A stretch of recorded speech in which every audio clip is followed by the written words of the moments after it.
Hello guys, for today's video ay samahan nyo kami pupunta ng Lanuza. Ipapasyal namin ang mga bata dahil gustong-gusto nila pupunta. Lalo na itong si G. Gustong-gusto niya talagang pupunta. At syempre kung excited si G, excited rin yung baby ko na si Andros. Fast forward na nga tayo guys at ito nakarating na nga. At alam nyo ba guys, pagkakita nila dito, nako, sobrang excited ng sobrang mga laking bata pasalamat dito namin sa gabing ito dahil magandang panahon at hindi umuulan. Pag pupunta kayo dito guys, tiyak na malilibang din kayo katulad dahil marami-rami na rin ang mga peryahan dito. At syempre guys, ang pinaka-highlight talaga dito lalo-lalo na sa mga bata ay ang inflatable bouncy adventure. At tingnan nyo naman si G guys, sobrang excited na niya dito. Ang entrance fee pala dito guys ay 150 for 1 hour, 100 for 30 minutes, 200 for 2 hours, and 250 for unlimited hours. Sobrang sulit na ang bayad dito dahil mag-i-enjoy talaga ang mga chikiting ninyo. Naku guys, pasensya na para na akong nagpo-promote dito sa inyo. Gusto ko lang ipaalam sa inyo para at least pag pupunta kayo dito, alam na ninyo kung magkano ang babayaran ninyo. At ito pa guys, dapat may dala kayong medyas pag pupunta kayo dito. Dahil bawal talaga makapasok kapag walang suot na medyas. Pero kapag wala kayong dalang medyas, huwag kayong mag-alala dahil may binta rin silang medyas dito. Pero another gastos na naman, di ba? Kaya mas maigi pa rin kapag may dala na tayong medyas. Maaga kami pumunta dito kaya hindi pa gaano karami ang mga tao. At ito guys, pagkapasok nga ni G dito ay sobrang enjoy siya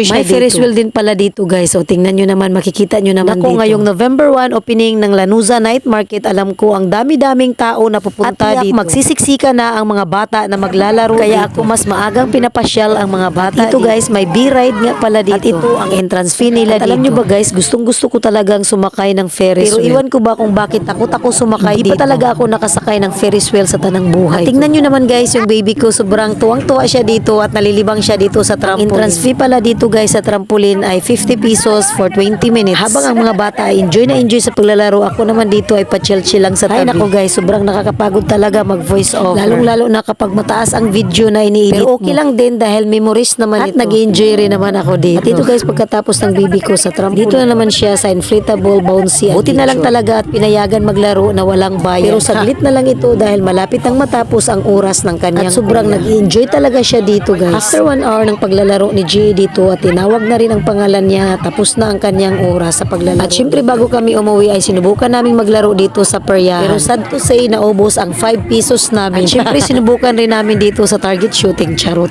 Di namin alam guys kung anong tawag dito, basta yun na yun. Ang bayad nga pala dito guys ay 30 pesos for 12 bullets. At syempre walang nakatarget talaga dito sa amin. Malas pa rin kami dito. At ito tingnan nyo naman ang baby ko guys, sobrang kulit na kulit dito. At kung gusto nyo naman ng thrill and adventure guys, sakay na kayo dito sa Vikings at tiyak na lilipad talaga ang kaluluwa siya. Dito lang muna. Thank you guys for watching. Hope you like the video. Bye!